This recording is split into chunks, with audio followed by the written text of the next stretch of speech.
The world greets you for the first time, and the first thing you see is a burning bush.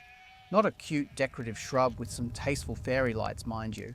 A full-blown, roaring, sentient inferno that is currently dictating your husband's career path. The air smells of charred acacia wood and divine ambition.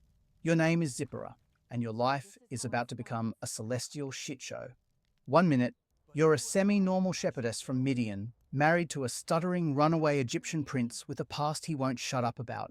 The next, this walking, talking identity crisis is your prophet-in-law, God's new CEO on earth, the deliverer of an entire nation.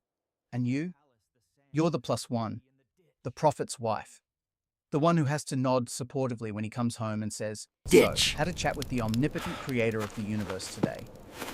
He says I have to go back to the country where I'm a wanted man and tell the most powerful king on the planet to let my people go. Should be a quick trip, honey. Pack a weekend bag." You look at the bush, still blazing, without consuming a single twig. It's a neat trick, a real showstopper. But all you can think is, does the Homeowners Association know about this? And is that thing going to be here every time we have an argument? Welcome to your new reality. Your husband is now a divine diplomat, your home is a holy site, and your in-laws are an entire race of enslaved people and, occasionally, God himself. Buckle up. This is why it sucks to be a Moses wife. Your childhood wasn't exactly normal, but it was yours. You're a daughter of Midian, a priest's daughter no less. You know the desert. You know how to find water in the cracks of the earth, how to read the stars for direction, how to deliver a lamb in the dead of night. Your world is one of practical, gritty survival. The gods have their places, in rituals, in stories, but they don't typically hold staff meetings in your backyard. Then Moses shows up, a strange, brooding Egyptian at the well, all chiseled jawline and existential dread. He defends you and your sisters from some rowdy shepherds. It's almost charming. He's a project, a handsome, mysterious fixer-upper with a haunted past. You think, I can work with this? A quiet life? A family? Maybe he'll finally learn to tell a decent joke.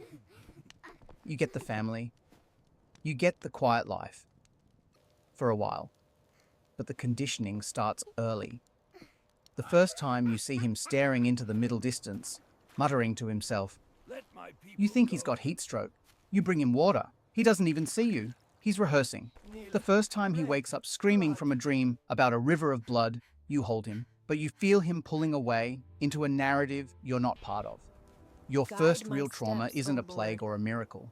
It's the dawning, gut-wrenching realization that you are no longer the most important person in your husband's life. You've been demoted. You're now competing for his attention with a burning shrub and the spectral voice of a deity, with a serious flair for the dramatic. It's like being in a throuple where the third partner is omnipresent, omniscient, and really, really demanding. You learn your first brutal lesson about your new role. Your purpose is to support the prophecy, not to be happy. The man you married is becoming a monument, and you're the little plaque at the bottom that everyone ignores. Your education in divine bureaucracy is swift and brutal. There's no orientation packet, no prophet spouse for dummies. It's all on-the-job training, and the job is crisis manager for the apocalypse. Your first lesson? Advanced theological first aid. Remember that time with the foreskin? Oh, you remember. God decides Moses is being too lax and tries to kill him. Your husband, the chosen one. Apparently, someone forgot a covenant. In a panic? With divine wrath literally choking the life out of Moses. You don't pray. You don't recite scripture. You grab a flint knife, perform an emergency circumcision on your own son, and toss the bloody foreskin at Moses' feet with the words, "Surely you are a bridegroom of blood to me." It works. God backs off. You have just performed the most hardcore, metal, and deeply unsettling act of theological triage in history. You didn't do it with faith. You did it with fury and a sharp rock. You saved the Savior. The skill you gain? How to appease a moody, contract-obsessed God with ritual violence when your designated intermediary is slacking. The punishment for failure? Your husband dies, and presumably, you're stuck in the desert with 2 kids and a dead Messiah. The betrayals are constant. Moses' brother Aaron shows up, All smiles and smooth talk, God's new PR man. Suddenly, your husband has a management team. You're pushed further to the sidelines. Your opinions, your knowledge of the real, tangible world become woman's worries. You're expected to just provide the food and the quiet while the boys play with plagues and politics. The lead up to the major test, the Exodus itself, is a masterclass in passive aggression.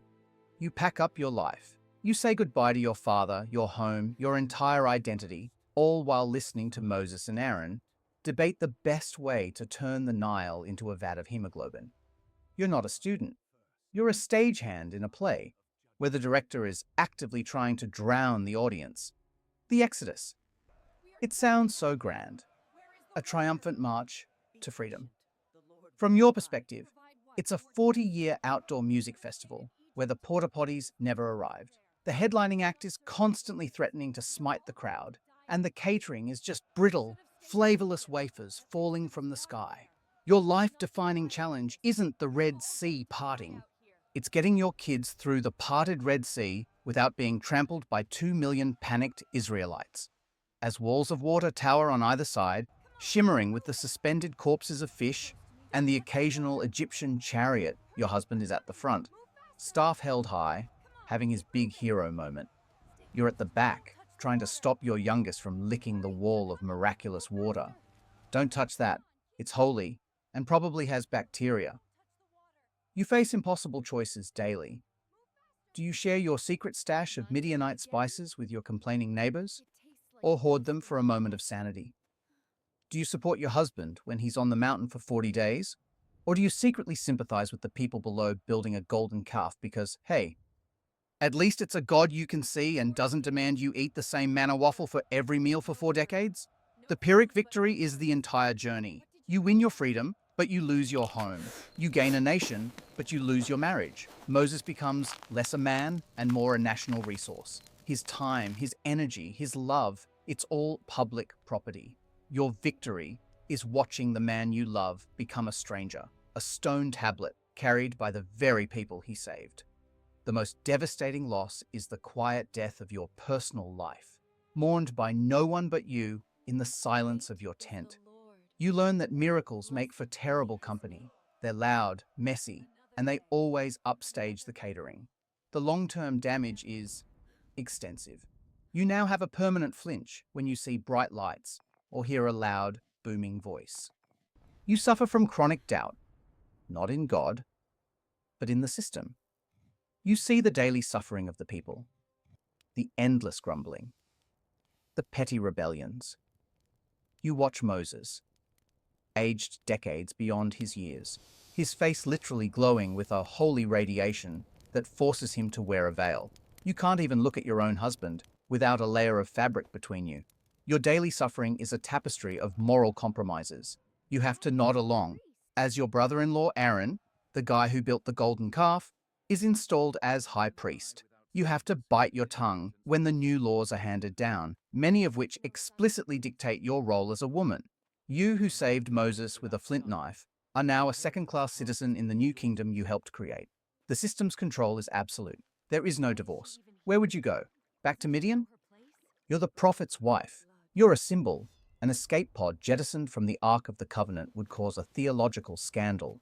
So you stay. You become a ghost in your own life. You watch as Moses takes a second wife, a Cushite woman, and the ensuing racist gossip ripples through the camp. You're not even the center of your own tragedy anymore.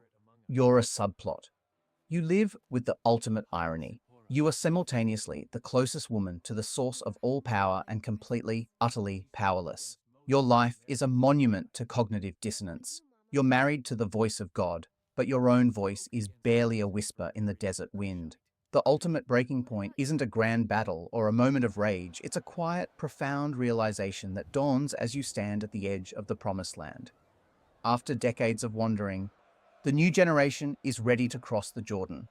There is a palpable sense of triumph in the air, a victorious ending to a long, hard story. But your story is ending differently. You watch as a group of sisters, the daughters of Zelophehad, bravely step forward.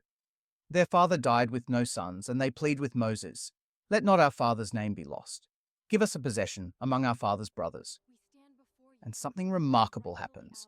Moses, your husband, the lawgiver himself, listens. He takes their case directly to God. And the law is changed.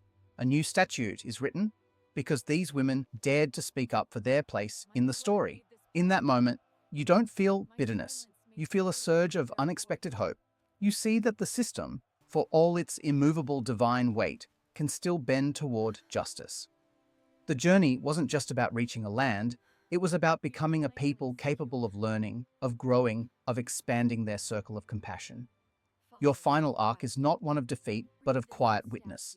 You see that your legacy is not written in the land deeds or the grand chronicles, but in the silent strength you embodied. You were the bridge. You were the one who connected the solitary prophet to his humanity, who reminded him, through your loyalty, your practicality, and your fierce love, of the real, tangible people he was leading. You were the anchor in the storm of the supernatural.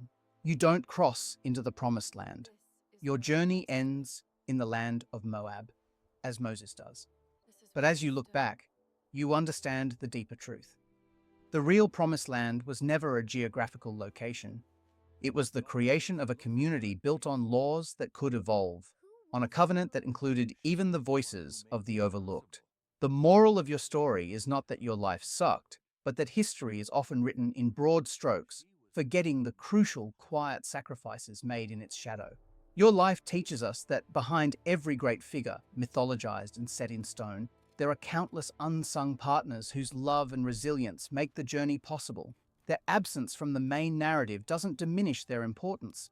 It highlights a timeless truth that true legacy is often found not in public glory, but in the private strength that enables it. The story of Zipporah reminds us to look for the silent figures in every great tale. So if this deep dive into the unsung heroes of history resonated with you, do the most righteous thing you can. Subscribe for more dark tours of the past. Like this video if you appreciate the quiet anchors in your own life, and share it to spread the word about the people history forgot. For they are the quiet, human heart beating at the center of every miracle.